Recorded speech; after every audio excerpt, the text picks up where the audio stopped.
unwind from the traffic in Kuala Lumpur. Feast your ears to soothing music on your favorite station. TRAXXfm 90.3 Kuala Lumpur.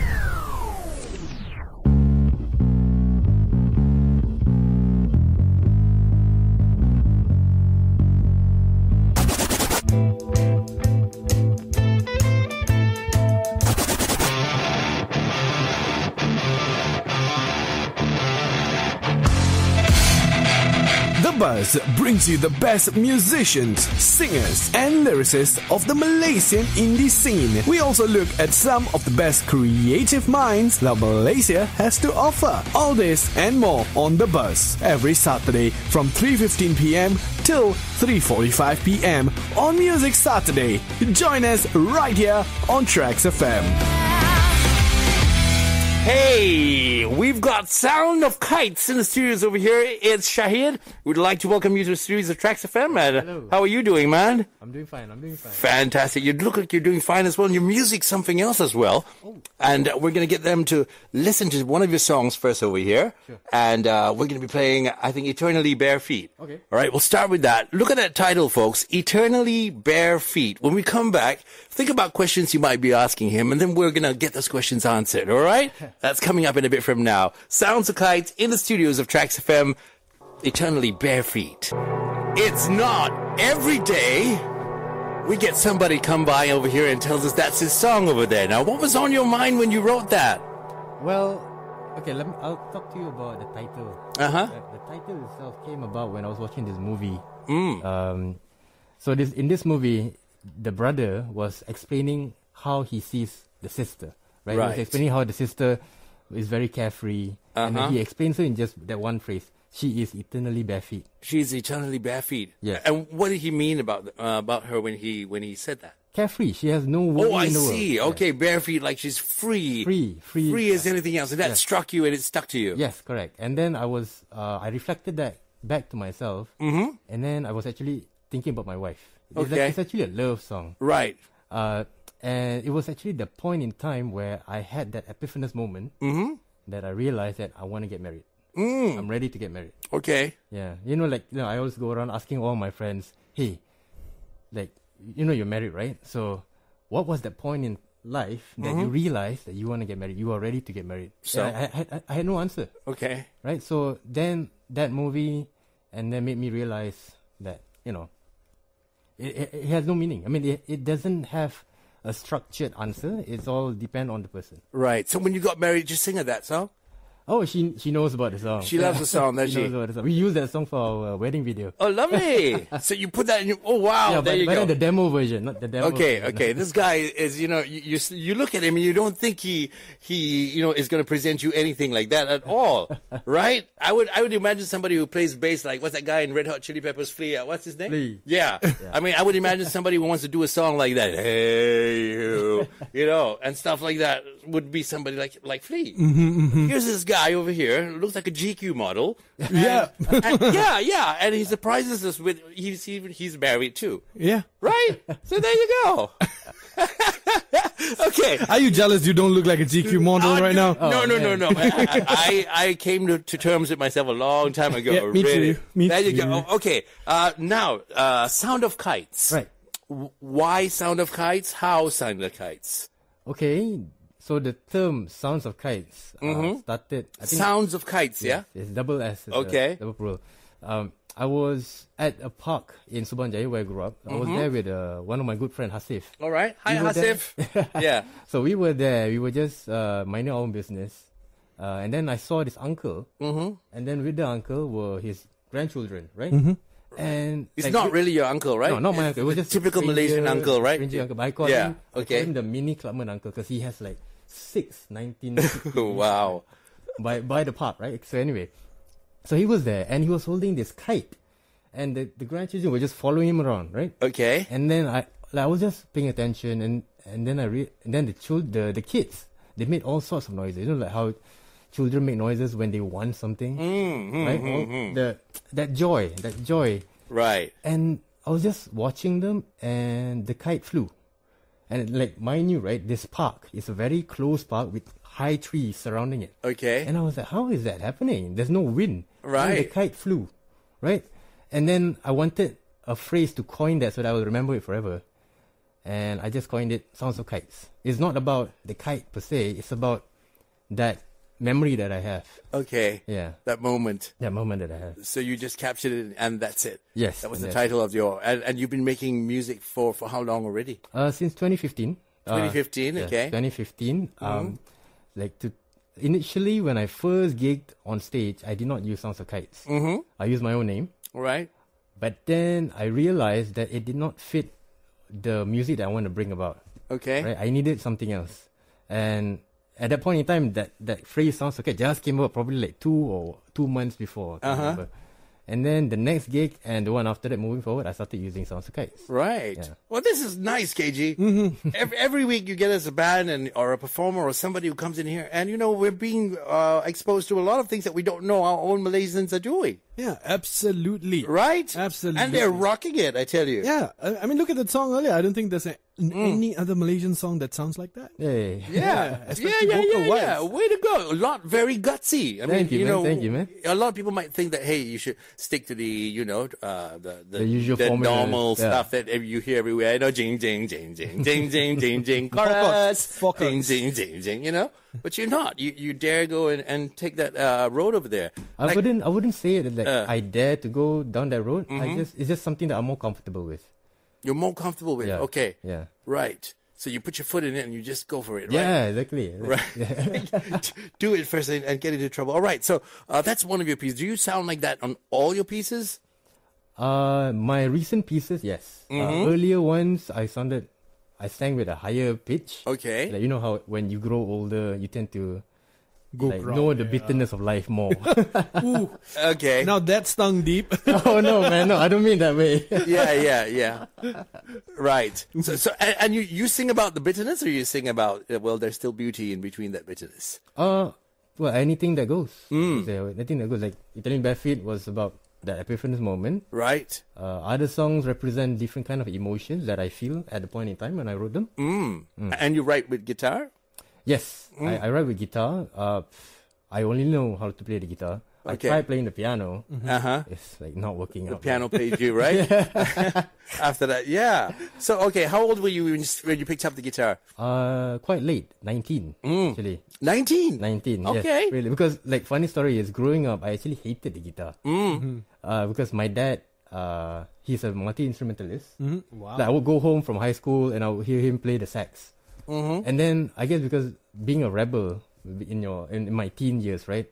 I, in a way, whatever that my parents like, I dislike them. So my dad would be like in the car driving, he would be playing Simon Garfunkel, Bridge Under Troubled Water, and I'd be like, that's the worst song in the world. Right now, looking back, I'm like, oh shit, that's one of the best songs in the world. You see, you think about it, right? Look at what happened to Sound of Silence now. Yeah. Disturbed got their hands on it, and they're doing things with it, right? Yeah. Stings, if I ever lose my faith in you and stuff, Disturbed got that little take on it and stuff. But yeah, they really, there's so much of quality. Like I was watching some live from Daryl's place, one on YouTube. Okay. And you get a lot of all these artists coming together and they're doing stuff like Me and Mrs. Jones, we got a thing going on, and you realize, a lot of the things we're missing these days. There's no more interest in like wanting to have real harmony and all kinds of things. Right. Even like I was saying to KG, right? The bridges are missing. It's just verse, chorus. That's it. No one's going to like bridges and stuff like that. Yeah. There's so much of interesting stuff in music. And I think that's one of the reasons why songs are becoming shorter and shorter nowadays.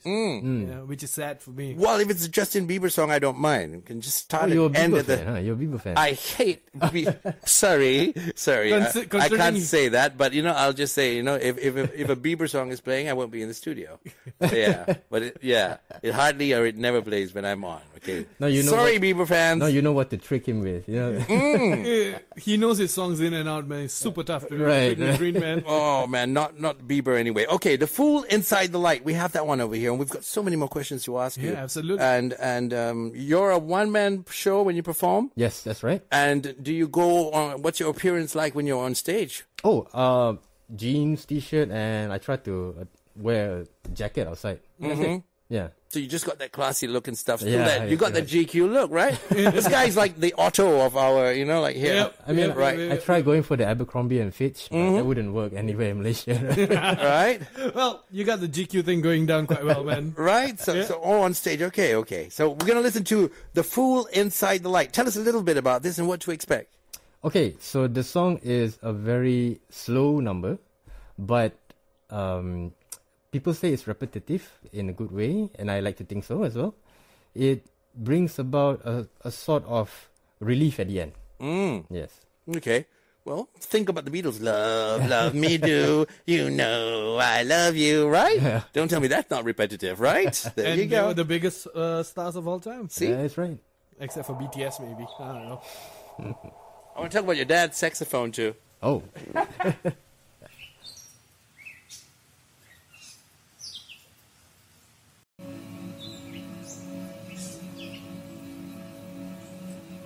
Look, Mommy. There are no planes up in the sky. What are you doing? Oh, love it, man. Yeah, I love it. There you go. Fool Inside the Light. Now, if I was visiting you, perhaps I would have been that fool, maybe, standing under the street light. Yeah, but Like- you know what? That song has a really unique title. Uh-huh. So, like, what's it all about, man? Okay, so there was a point where I like to read and find out new English words. Ooh. And I came upon this word, ultra-crepidarian. Okay. Okay. Okay. Both of us don't know that word. Don't say that. Okay. I'll Yeah. say it again, ultra-crepidarian. So All right. a person who thinks he knows a lot of things, but he doesn't know anything. I knew there was a bit of that crap there somewhere, right? Crapidarian. Okay. So a person who thinks, who likes to pretend he knows. Right. Okay. And then what? So how did that song come about from that word? Okay, so I was playing the guitar Uh-huh. on fine Saturday morning, and there was a bird outside my bedroom window, Okay. and I was just playing this chord progression, right? The one Okay. repetitive. And you thought you knew what was on the bird's mind? No, not Okay. really. I wanted to acknowledge the bird's presence. Okay. So the first line of the song goes, "Look at all the birds," and from there I imagine following the birds along. Right. Yeah, and then like all sorts of imagery came to my head, and all in all, it revolves around an ultra-crepidarian. Ah, wow. Wow. Okay. I had no idea that a song could be made out of such a long word. Yeah. That is amazing, though. Interesting. But I like one thing about how you write your songs, right? Sounds of Kites. Like there's always a very deep reasoning behind it, which is very rare to see as well. So I like it from that perspective alone. Thank itself. you. Yeah. So, okay, yeah, question we always ask all the musicians, right? The words or the idea of the song or the lyrics come first or the melody comes first? The guitar melody comes first. Okay. And I would play the same guitar melodies for like half an hour, and somehow the vocal melodies would come out.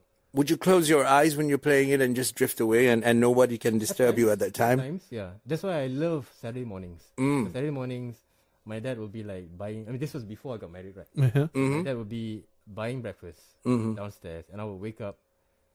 I wouldn't go down yet. I would just take the guitar, play for like half an hour, maybe an hour, and like hoping like certain songs would come in, an image would come in, and I would create a song. Ah. Yeah, lyrics I would say is the last that I focus on. Although I put emphasis on it as well to make sure that everything ties back together. Because you got a lot of stories to tell, right? Because yours exactly, is your songs are written from the moments that you capture, right? And what did the birds think of it? Oh, I wouldn't know. I wouldn't know.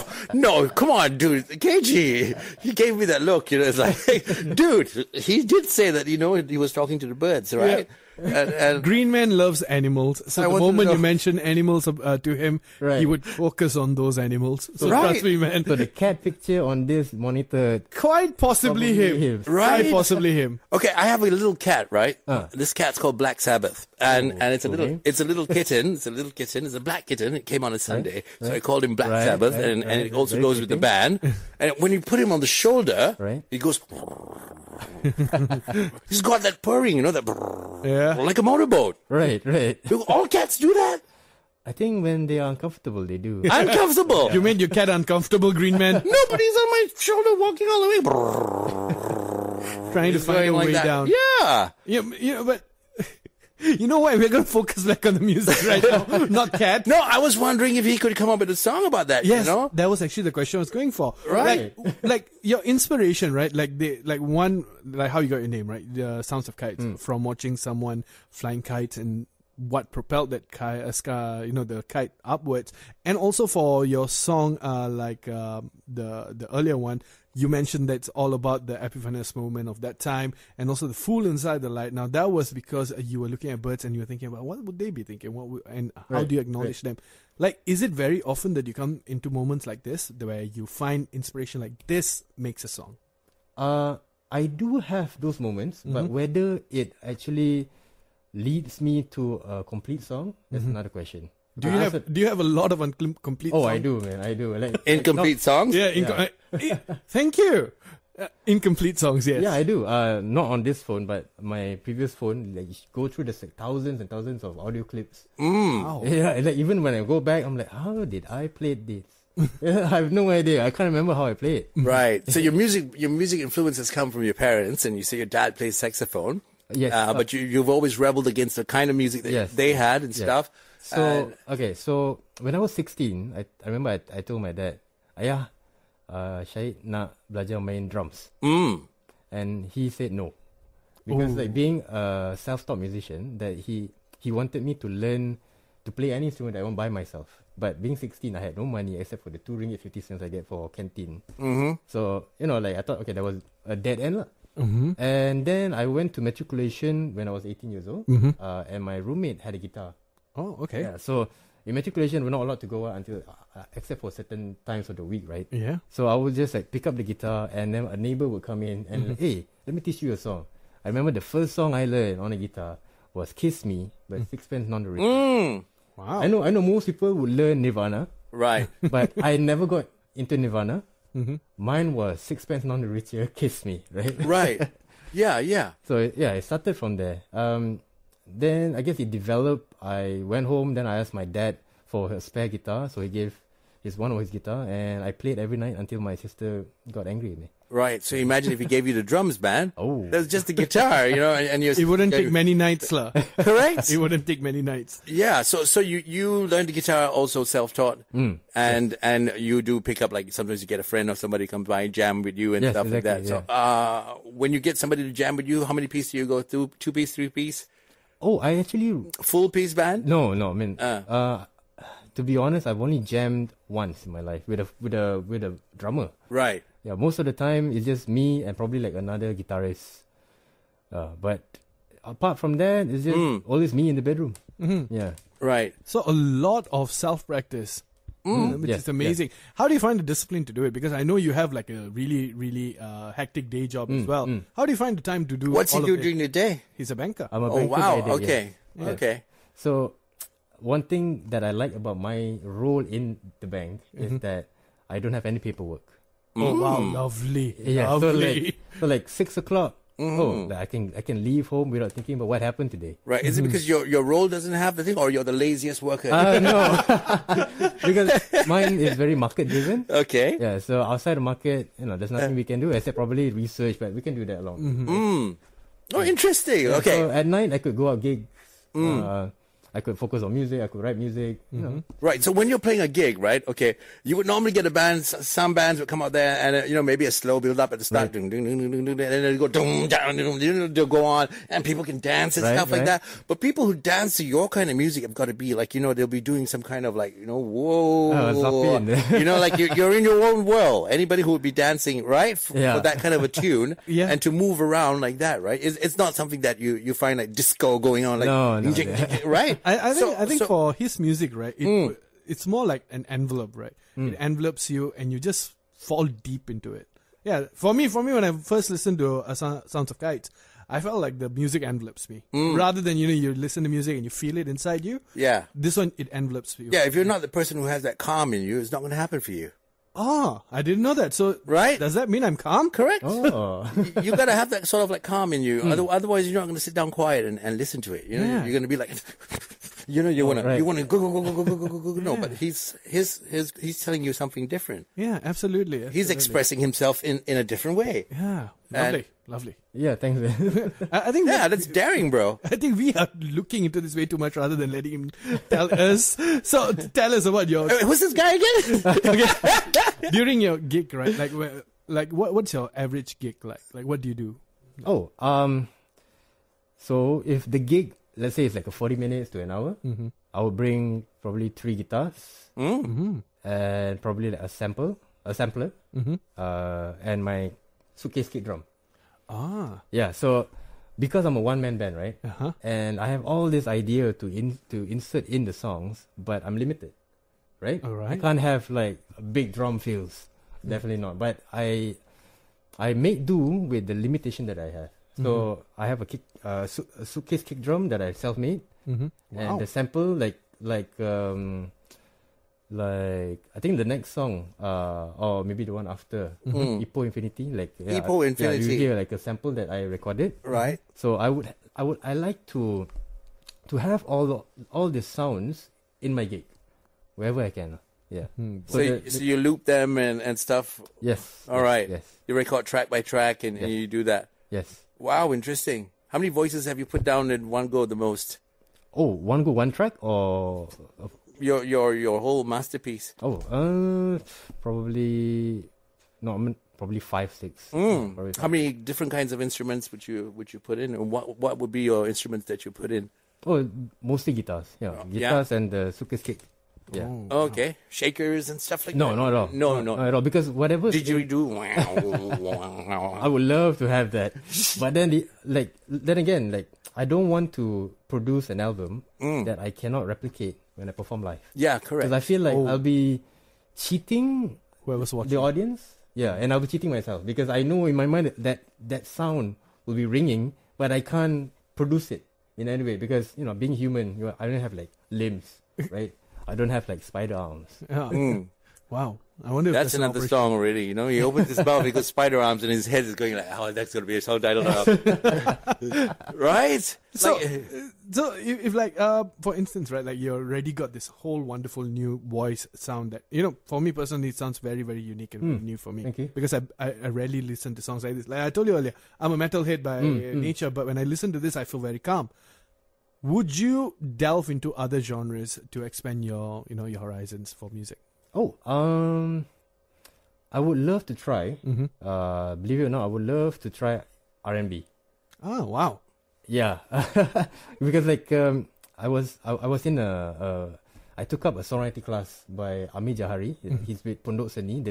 He's a great artist, and because he emphasizes on writing songs from vocal melodies first, right? Oh. So then he would give us themes, right? What to write a song on, and one of it was R&B. And when I was writing it, I felt like, oh, this is different than what I've been playing all this while.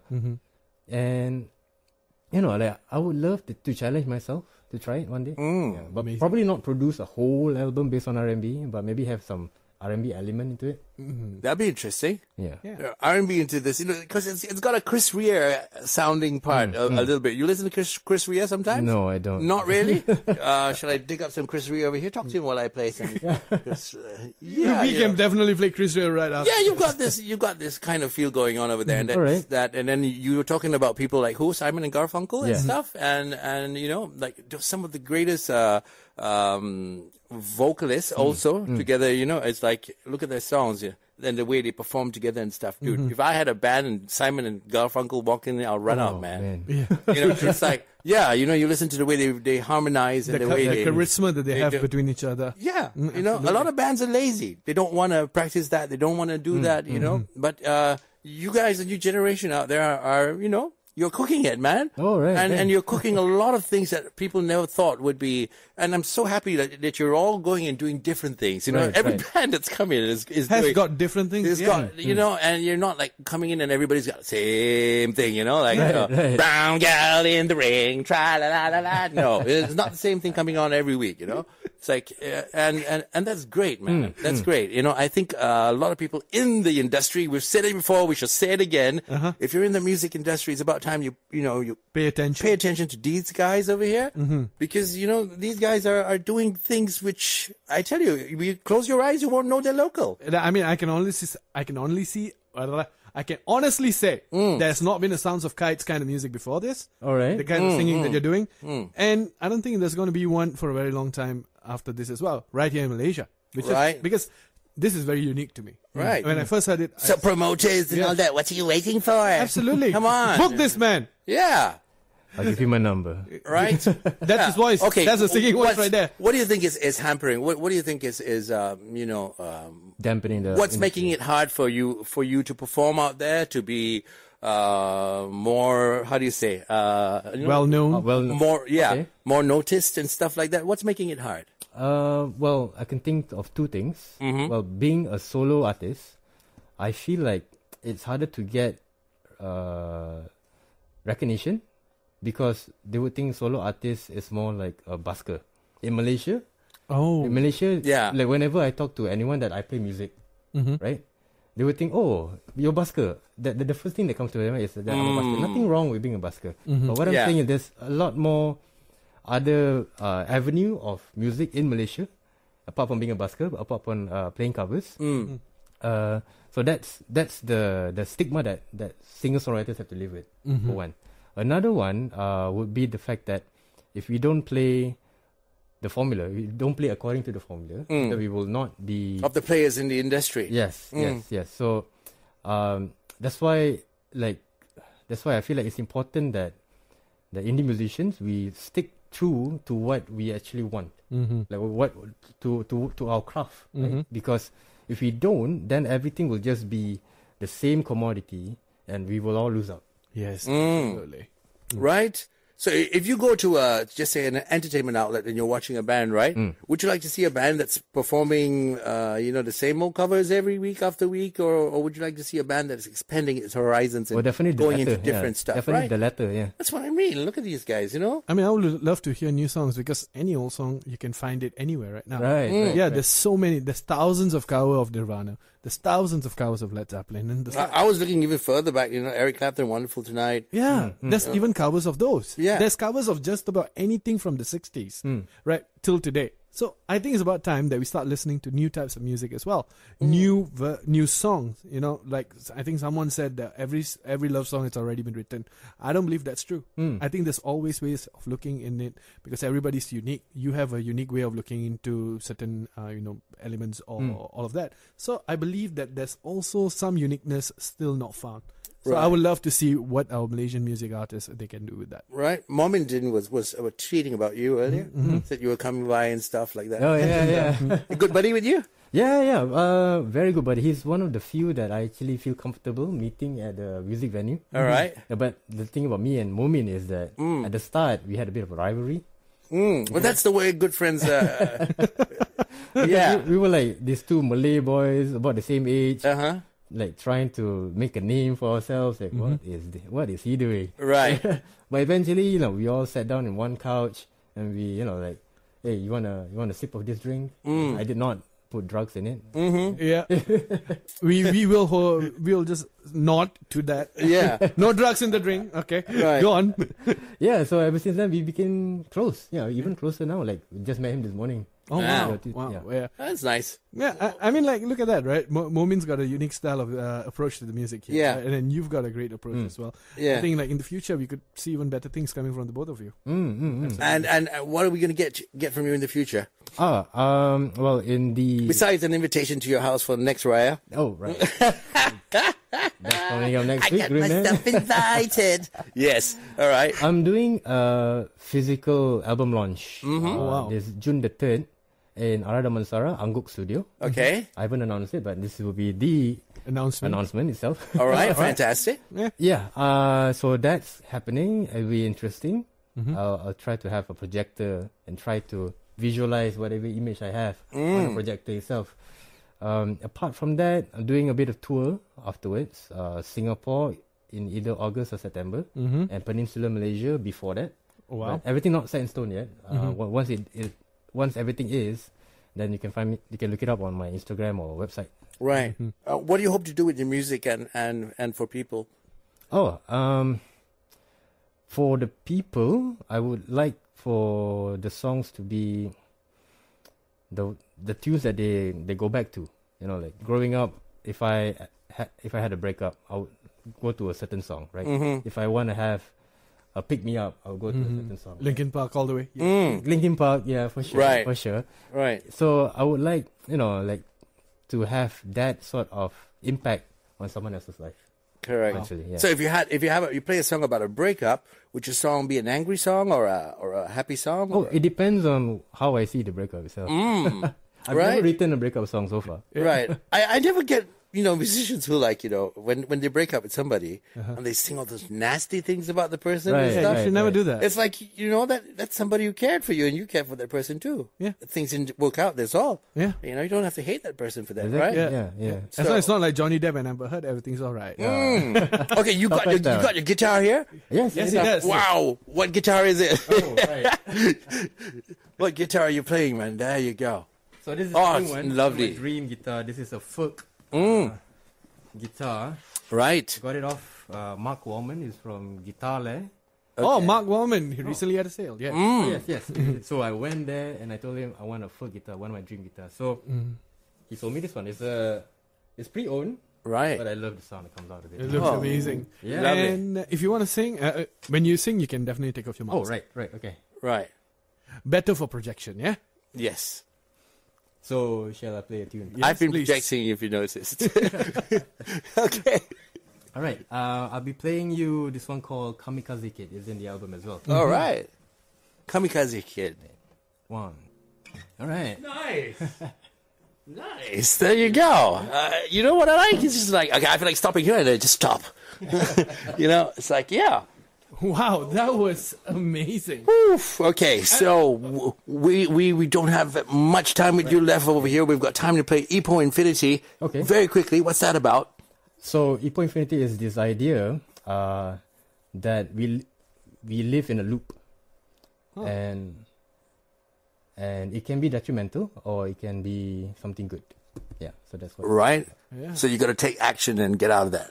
That complacency, is it? Yeah. If Right? you build on the loop, it could be good. So it's like Right. that loop is attacking you. So it's like a voice inside telling that you need to protect yourself because it's if you don't, then it'll get even worse. Oh, you know what you should do when you go back to the bank and work? Somebody comes over there and says, I want to talk to you about your savings and I'm going to put in a couple of $1 million. You say, hang in there. You come out, then you put your guitar right in front and you go, the Kamikaze Kid. You would not expect that, man. Not from him. And, I wouldn't expect, the music that you just made, if you, like you said, you're a banker and all of that. It's such a straight-laced, work, right? Right. The music that you bring out, wow, amazing. Man. Thank you, man. I mean, are you trying to say all bankers are boring? And it's now time for the break. Okay, how can they find you, my friend? Right, so you can hit me up on the socials, Instagram, Sounds of Kites, or you can just go up to my website, soundsofkite.com, where I will update all my live shows there, any merchandise or whatnot is there. Right. Lovely. Okay. Well, I'd like to take this opportunity to wish you, on behalf of all our friends and family over here at Trax, our bosses, our producers, and everybody, Selamat Hari Raya to you. Thank you very much. To your wife, to your father who plays saxophone, your rest of your family and everybody. Yeah? Have a lovely one, my friend, and keep on writing great music and come back here and tell us about it again. Will do. Selamat Hari Raya. Selamat Hari Raya, bro.